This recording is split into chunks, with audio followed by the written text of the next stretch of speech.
प्रिय विद्यार्थियों, आज इस ई क्लास में मैं डॉक्टर श्रीमती कैलाश पुरोहित, एसोसिएट प्रोफेसर, बीएसआर राजकीय कला महाविद्यालय अलवर, राजस्थान, आपसे मुखातिब हूँ। हम कबीर की साखियों की व्याख्या पढ़ रहे हैं और आज हम पर्चा को अंग की साखियों की व्याख्या का अनुशीलन करेंगे। कबीर मध्यकालीन संत काव्य परंपरा के सर्वश्रेष्ठ कवि के रूप में जाने जाते हैं और कबीर का काव्य कालजयी है। वह तत्कालीन समस्याओं का चित्रण तो करता ही है, यथार्थ का चित्रण तो करता ही है, साथ ही वह हमारे आज के समय की समस्याओं को भी निरूपित करता है, यथार्थ को निरूपित करता है। कबीर चूँकि आध्यात्मिक व्यक्तित्व है, इसलिए वे जीवात्मा के परमात्मा से परिचय को पर्चा को अंग शीर्षक साखियों में व्यक्त करते हैं। कबीर ने यह विभाजन नहीं किया। कबीर तो अपने काव्य को गाते थे, उनके शिष्यों प्रशिष्यों ने उनके काव्य को लिपिबद्ध किया, संग्रहित किया और तब यह साहित्य सदियां लांघकर हमारे सामने आज भी प्रासंगिक रूप से आता है। विद्यार्थियों, विरह और वैराग्य की तीव्रता, जिसे कबीर पिछली साखियों में व्यक्त कर आए हैं, आपके पाठ्यपुस्तक में आपको मिलती हैं वे साखियाँ। ये जो विरह की तीव्रता है, यह परमात्म तत्व से मिलन या परमात्म तत्व से साधक के आत्म साक्षात्कार या स्वरूप साक्षात्कार में परिणत होती है। यानी साधक का परिचय किस तरह परमात्म तत्व से होता है, इसका वर्णन हमें पर्चा को अंग की साखियों में मिलता है। इस अंग में कबीर ने आध्यात्मिक प्रेम, ज्ञान, भक्ति तथा नाद योग यानी ज्ञान योग, भक्ति योग, नाद योग, सुरति योग आदि अन्य साधनाओं से प्राप्त परम तत्व के साक्षात्कार से जनित आनंदानुभूति का चित्रण किया है। और ये जो आनंद की अनुभूति है, वो उसे कबीर या तो अनंत और अद्भुत प्रकाश के रूप में चित्रित करते हैं, कभी कबीर उसे मोहित करने वाली सुगंधि के रूप में चित्रित करते हैं, कभी परम तत्व की असीमता का वर्णन करते हैं और इस प्रकार अपने आध्यात्मिक आनंद को वे अनेक प्रतिमानों के द्वारा, प्रतिबिंबों के द्वारा, अनेक छवियों के द्वारा व्यक्त करते हैं। और आध्यात्मिक आनंद की असीमता की अनुभूतिमयी व्यंजना हमें कबीर की पर्चा को अंग साखियों में मिलती है। जैसे एक साखी का उदाहरण देना चाहूँगी। कबीर लिखते हैं, कबीर तेज अनंत का मानो उगी सूरज सेणी। उस परम तत्व, वह परम तत्व इतना तेजोमय है, इतना प्रकाशमान है, इतना जाज्वल्यमान है, इतना देदीप्यमान है कि कबीर कहते हैं कि मानो अनेकों सूरज उग आए हों। एक सूरज नहीं, उगी सूरज सेणी, सूरज की श्रृंखला दिखाई दे रही हो, श्रृंखला में यानी कई सूरज दिखाई दे रहे हों, ऐसा उस परम तत्व का तेज है। इसके अलावा वो और भी लिखते हैं। पहली साखी मैं ले लेती हूँ, जिसमें वे कहते हैं, पार ब्रह्म के तेज का कैसा है उन्वान, कहिबे को शोभा नहीं देखिया ही परवान। है ना।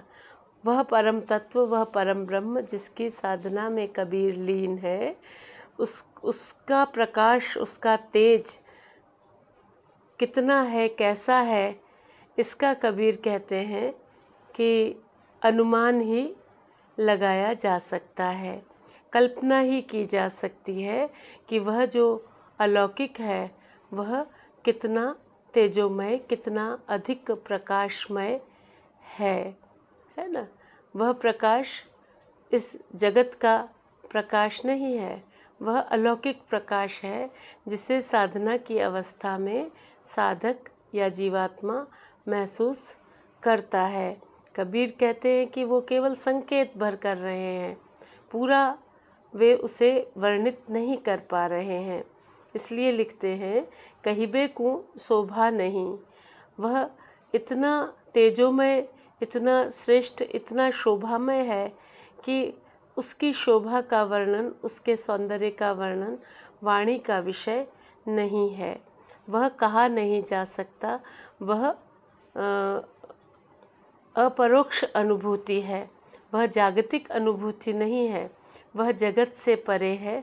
इसलिए वह परम सुंदर है, उसको शब्दों में व्यक्त नहीं किया जा सकता। देखिया ही परवान, फिर प्रमाण क्या है उसे देखने का, कि देखिया ही प्रमाण। कबीर कहते हैं कि उसे कह सुनकर नहीं समझा जा सकता, अनुभव ही एकमात्र प्रमाण है। उस परम तत्व का अनुभव जिसे हो जाता है वही उसके महत्व को समझता है, वही उसके सौंदर्य को, उसके तेज को समझ पाता है। दोबारा देख लेते हैं संक्षेप में। पार ब्रह्म के तेज का कैसा है उन्वान।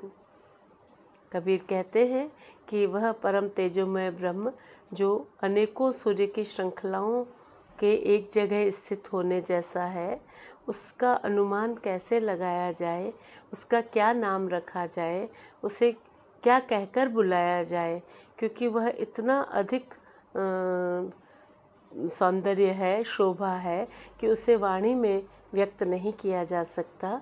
उस ब्रह्म को अनुभव करना ही उसे जानने का एकमात्र प्रमाण है, एकमात्र तरीका है। ठीक है। ऐसी ही एक साखी कबीर और लिखते हैं कि कबीर मन मधुकर भया रहा निरंतर बास। कबीर कहते हैं कि मेरा मन तो भ्रमर के समान हो गया है, जैसे कमल पर भ्रमर मंडराता है, उसी तरह परम तत्व के दर्शन के लिए मेरा मन उसी में निवास करता है, ध्यानावस्था में सदा लीन रहता है। कंवल जो फूलिया जल ही बिन को देखे निजदास। कंवल जो फूलिया जल ही बिन, पानी के बिना एक कमल पुष्प खिला है, यानी सहस्त्र दल कमल की बात कर रहे हैं, सहस्त्रार चक्र की बात कबीर यहाँ कर रहे हैं, जिसके बारे में मैं आखिरी साखी में चर्चा करूँगी कि वहाँ तक पहुँचने से साधक को ऐसी साधना लगी है, ऐसा समाधि लगी है कि उसे वहाँ सुगंधि का एहसास होता है। कबीर इसीलिए कहते हैं कि पुहु पास से पात्रा ऐसा तत्व अनूप। वह परम तत्व इतना सूक्ष्म है, जैसे पुष्प की सुगंधि जो दिखाई नहीं देती है, केवल महसूस होती है, केवल उसका एहसास किया जा सकता है, उसे व्यक्त नहीं किया जा सकता। इसी तरह कबीर और भी उसे बेहद कहकर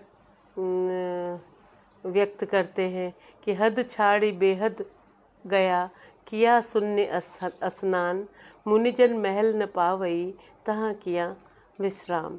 कि कबीर कहते हैं कि ब्रह्म नाड़ी को कुंडलिनी शून्य शिखर पर पहुंचती है और शून्य शिखर में कबीर की चेतना निवास करती है और तब कबीर को आनंदानुभूति होती है ना।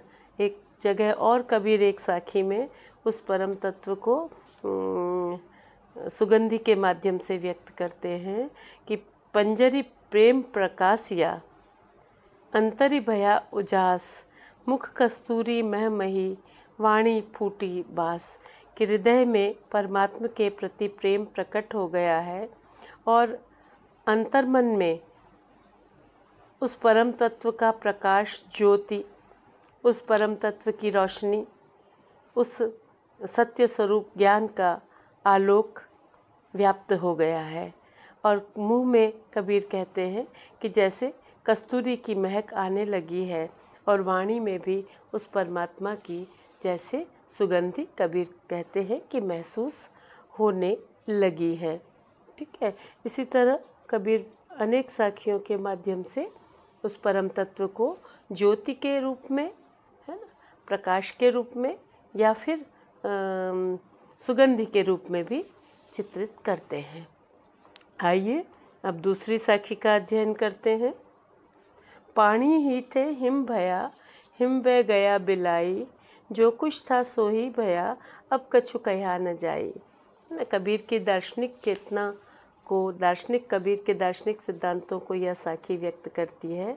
कबीर कहते हैं कि मूल तत्व एक ही है, वही मूल तत्व जीवात्मा में व्यक्त होता है। जैसे जीवात्मा तो अनेक हैं, लेकिन हर एक जीवात्मा में उस मूल तत्व परमात्मा का ही, ब्रह्म जिसे कबीर कहते हैं, या राम शब्द से भी उसे व्यक्त करते हैं, और वह हर एक में प्रतिबिंबित है, हर एक जीवात्मा में वह समाया हुआ है। जैसे पानी ही ते हिम गया भया, जैसे पानी ही सघन होकर बर्फ़ बन जाता है ना, पानी जम करके बर्फ़ बन जाता है, और हिम वह गया बिलाई, और बर्फ़ फिर पिघल कर फिर पानी बन जाती है, बर्फ़ पिघल कर विलीन हो जाती है, फिर उसका वह ठोस स्वरूप नहीं रहता, वह फिर तरल बन जाती है, वह विलीन हो जाती है, पानी बन जाती है। जो कुछ था सोई भया, है ना, जो कुछ पहले था फिर वही हो गया है, तो अब कछु कहा न जाए। इसलिए कबीर कहते हैं कि कुछ नई वस्तु नहीं बनी है, नई वस्तु पैदा नहीं हुई है। तो इसी तरह वो कहना चाहते हैं कि विशुद्ध चैतन्य जो है जीवात्मा, परमात्मा का हिस्सा है, माया का आश्रय लेकर वो बद्ध जीव हो जाता है, और परमात्मा तत्व से परिचय करके वह, उसका जब आत्मबोध जागृत होता है तो फिर वह विशुद्ध चैतन्य हो जाता है, अर्थात अपनी पूर्व अवस्था में आ जाता है। जैसे पानी स्वरूपतः किसी भी अवस्था में पानी में अंतर नहीं होता है, वह पानी पुनः कभी सघन हो जाता है, हिम बन जाता है, तरल हो जाता है, फिर पानी बन जाता है, और कभी आप देखते हैं कि वो वाष्प भी हो जाता है, लेकिन वाष्प फिर सघन होकर बूंदों के रूप में बरस जाता है। तो ये जो अंतर दिखता है पानी में, बर्फ़ में, भाप में, कबीर कहते हैं कि ये बाहरी अंतर ही है, ये आंतरिक अंतर नहीं है। जो विशुद्ध स्वरूप है, विशुद्ध चैतन्य स्वरूप है जीवात्मा का, वह वैसा का वैसा ही रहता है, चाहे वह बद्ध हो या मुक्त हो, चाहे वह माया से बद्ध रहे, चाहे वह माया से मुक्त रहे, दोनों अवस्थाओं में वह विशुद्ध चैतन्य है। केवल नाम का अंतर है, नाम के अलावा और कोई अंतर इसमें नहीं है। इसलिए कबीर पानी के माध्यम से उस शुद्ध चैतन्य को व्यक्त करते हैं और कहते हैं अपनी बात कि जीवात्मा परमात्मा का ही अंश है, और वह रूप बदलता रहता है, और इस प्रकार वह हमें भिन्न लगता है, लेकिन तात्विक दृष्टि से वह भिन्न भिन्न नहीं है, वह अलग नहीं है। तो कबीर बहुत सरल तरीके से अद्वैतवाद को व्यक्त कर देते हैं, बहुत सरल तरीके से अपनी बात कह देते हैं। और देखें अगली साखी।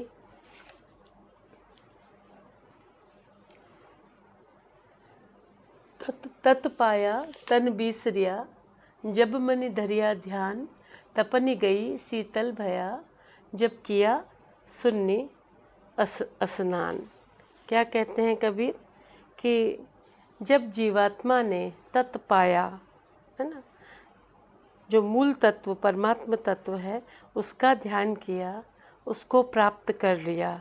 जब जीवात्मा को समाधि के माध्यम से ब्रह्म की अनुभूति हो गई, तब क्या हुआ कि तन बिसरिया, तब उसे देह की सुधि नहीं रही, तब वह देह का ध्यान उसका विस्मृत हो गया, वह देह को भूल गया।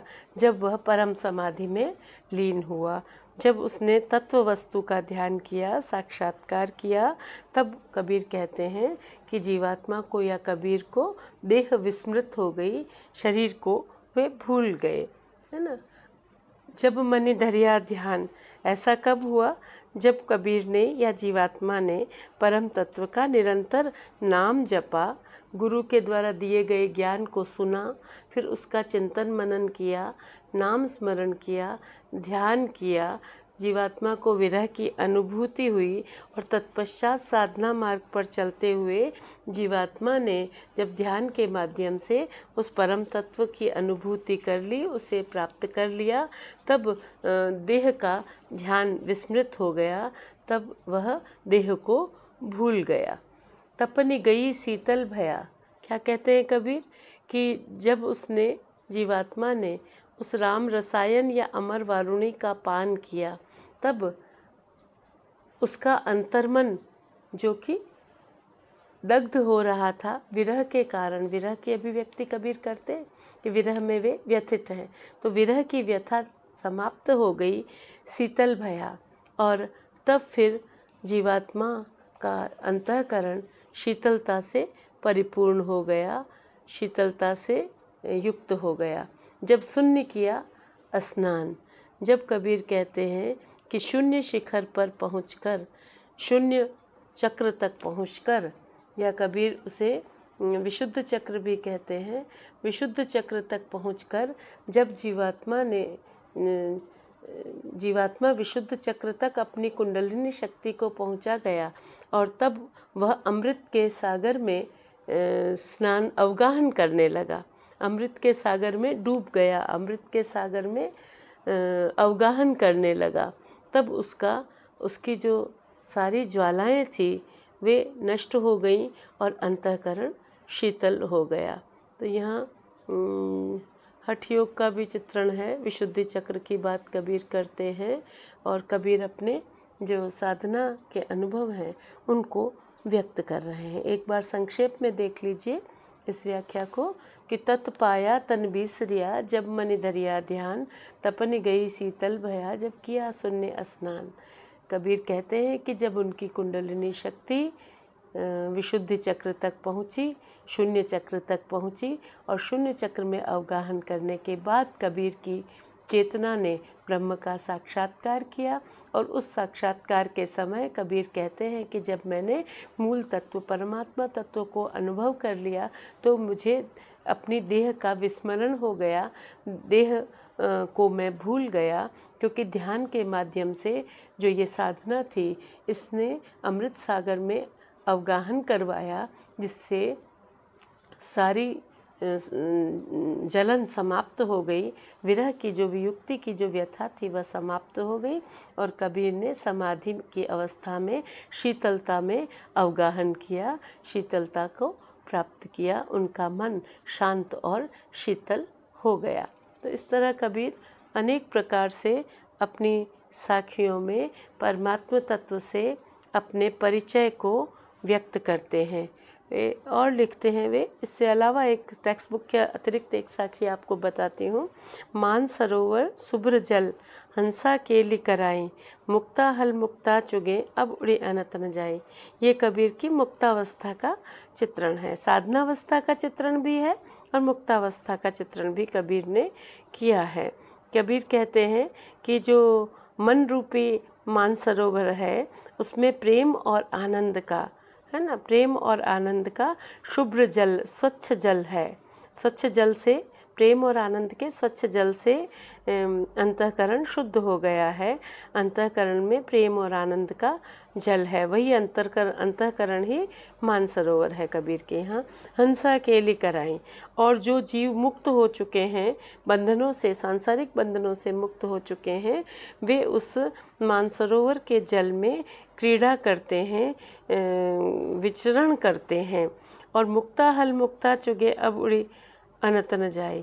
और अब वो जो परमहंस जीवात्मा है वह उस अवस्था में मुक्ति रूपी मोती को चुग रहा है ना। कबीर की साधना की जो चरम अवस्था है उसमें कबीर कहते हैं कि उनकी परमहंस जैसी विशुद्ध जीवात्मा प्रेम और आनंद के सागर में क्रीड़ा करती है, मुक्ति रूपी मोती चुगती है। अब उड़ी अनंत न जाएं, और अब वे कहीं और अन्यत्र नहीं जाना चाहते। उनकी जीवात्मा वहीं उस जो समाधि की अवस्था में आनंद प्राप्त कर रही है उसको छोड़कर कहीं और नहीं जाना चाहती है।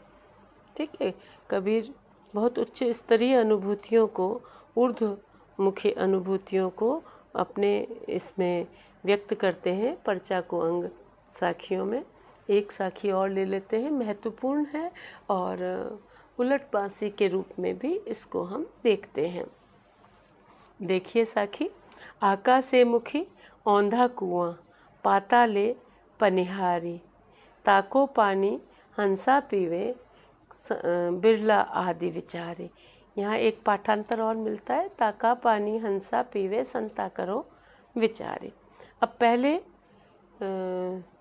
जो सैद्धांतिक बात कर लेते हैं, फिर इसकी व्याख्या करेंगे कि ये जो साखी है इसमें कबीर ने हठ योग की चर्चा की है। हठ योग क्या है इसे देखिए पहले, कि चित्त वृत्तियों के प्रवाह को संसार की ओर जाने से रोककर अंतर्मुखी करने की जो प्राचीन साधना है, एक उसका नाम एक हठ योग भी है। हठ योग यानी ऐसी साधना है जिसमें जो साधक है वो अपने चित्त वृत्तियों को संसार से हटाकर, विषयों की ओर से हटाकर अंतर्मुखी करता है, और फिर ऊर्ध्वमुखी यात्रा के माध्यम से वह परम तत्व को प्राप्त करता है। अब इसमें ह क्या है और ठ क्या है इसको जान लीजिए। हठ योग में यह माना जाता है कि देह में सबसे नीचे, मेरुदंड के भी नीचे 3 नाड़ियां हैं। एक का नाम इड़ा है, दूसरी का नाम पिंगला है, और तीसरी का नाम सुषुम्ना है। ये तीनों नाड़ियां मेरुदंड के साथ साथ, रीढ़ की हड्डी के साथ साथ बढ़ती हैं या अवस्थित हैं। तो इसमें से जो ह है शब्द, ये पिंगला नाड़ी का द्योतक है, और जो ठ शब्द है ये इड़ा नाड़ी का द्योतक है। और इसी को ह को गंगा नाड़ी, ठ को यमुना नाड़ी, और इन दोनों के बीच में जो एक और नाड़ी है जिसे सुषुम्ना कहा जाता है, उसे जो है सरस्वती नाड़ी भी कहकर चित्रित किया गया है। ठीक है, और इस मेरुदंड के सबसे निचले स्तर पर कुंडलिनी शक्ति 2.5 कुंडल मारे हुए सर्पिणी के रूप में अवस्थित है। अब साधक प्राणायाम के माध्यम से अपनी कुंडलिनी शक्ति को जागृत करता है, और कुंडलिनी शक्ति इड़ा और पिंगला नाड़ी को छोड़कर सुषुम्ना के माध्यम से ऊर्ध्वमुखी होती है। और मेरुदंड के साथ साथ 6 चक्र हैं, 6 चक्र हैं, और इन 6 चक्रों का भेदन करती हुई वह कुंडलिनी शक्ति ब्रह्मरंध्र तक पहुँचती है। और जब ब्रह्मरंध्र तक या सहस्त्रार चक्र भी उसे कबीर कहते हैं, वहाँ पहुँचती है तो साधक को समाधि की अनुभूति होती है। और जैसे जैसे यह शक्ति, कुंडलिनी शक्ति ऊपर बढ़ती है, वैसे वैसे साधक को शारीरिक, आत्मिक या बौद्धिक शक्तियों का उसका विकास होता है, उसे विभिन्न सिद्धियां मिलती हैं। तो जो सामान्य साधक है वो सिद्धियों के प्रति आकर्षित हो करके और अपनी साधना को नहीं आगे बढ़ा पाते, रुक जाते हैं। लेकिन जो कबीर जैसे जो साधक हैं वो सांसारिक आसक्तियों से हटकर अपनी जो कुंडलिनी को ब्रह्मरंध्र या सहस्त्रार या सहस्त्रदल कमल तक ले जाते हैं। ठीक है, तो ये जो हठ योग की साधना है शैवों के यहाँ प्रमुख रूप से पाई जाती थी। शैव संप्रदाय के अनुयायी इसे मानते थे। वहाँ से यह सिद्धों तक पहुँची और सिद्धों से फिर ये नाथों तक पहुँची। और नाथपंथियों में मत्स्येंद्र नाथ और गोरखनाथ ये इसके मुख्य आचार्य माने जाते हैं। एक पुस्तक भी मिलती है हठ योग प्रदीपिका, है ना। इस तरह से ये जो हठ योग की बात कबीर के साहित्य में, काव्य में हमें बार बार मिलती है, कई जगह मिलती है। इड़ा, पिंगला और सुषुम्ना ये तीनों नाड़ियाँ जहाँ इकट्ठी होती हैं उस चक्र को या उस स्थान को कबीर त्रिवेणी संगम भी कहते हैं। जैसा कि मैंने अभी आपको बताया था कि इड़ा नाड़ी, पिंगला नाड़ी और ये गंगा, यमुना और सरस्वती इनका प्रतीक मानकर त्रिवेणी संगम भी इनको कहा है। और जब साधक की कुंडलिनी शक्ति ब्रह्मरंध्र या सहस्त्रार चक्र तक पहुंचती है तो जो सहस्त्रार चक्र है वो सभी शक्तियों का केंद्र है। तो वहाँ साधक को सतचित्त और आनंद ब्रह्म की अनुभूति होती है और उसको कैवल्य मोक्ष की प्राप्ति होती है। अब ये षट चक्र कौन है, इनका भी नामोल्लेख सुन लीजिए। पहला जो चक्र है उसे मूलाधार कहा है, दूसरा चक्र स्वाधिष्ठान चक्र है, तीसरा चक्र मणिपुर चक्र है, चौथा चक्र अनाहत चक्र है, पांचवा चक्र विशुद्ध चक्र है और इसी विशुद्ध चक्र को शून्य भी कहा जाता है, क्योंकि यहाँ साधक का जो मन है वह बिल्कुल आकाश सम, ख सम हो जाता है और उसे आनंद की प्राप्ति होती है।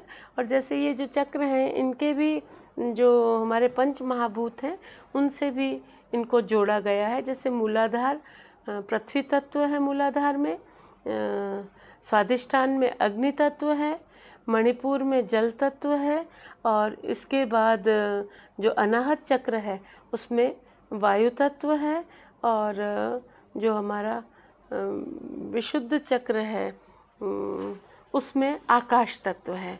ठीक है ना। तो ये पंच महाभूत है, इसलिए इसको आकाश भी कहा गया है, शून्य भी कहा गया है। छठा जो तत्व है वो है आज्ञा चक्र। इसकी अवस्थिति भौहों के मध्य में होती है। यहाँ पर इड़ा, पिंगला और नाड़ी सुषुम्ना तीनों नाड़ियाँ मिलती हैं, इसलिए इसे त्रिवेणी संगम और महत्वपूर्ण चक्र माना जाता है। और इससे ऊपर सहस्त्रार चक्र है जिसमें ये माना जाता है कि हजारों हजार पंखुड़ियों वाला कमल औंधा रखा हुआ है, उल्टा रखा हुआ है मस्तक में, वह सहस्त्रार चक्र है। तो जो कबीर की सारी यात्रा है वह कुंडलिनी को इन चक्रों से सुषुम्ना के माध्यम से ऊर्ध्वगामी करते हुए सहस्त्रदल कमल तक पहुंचाने की यात्रा है।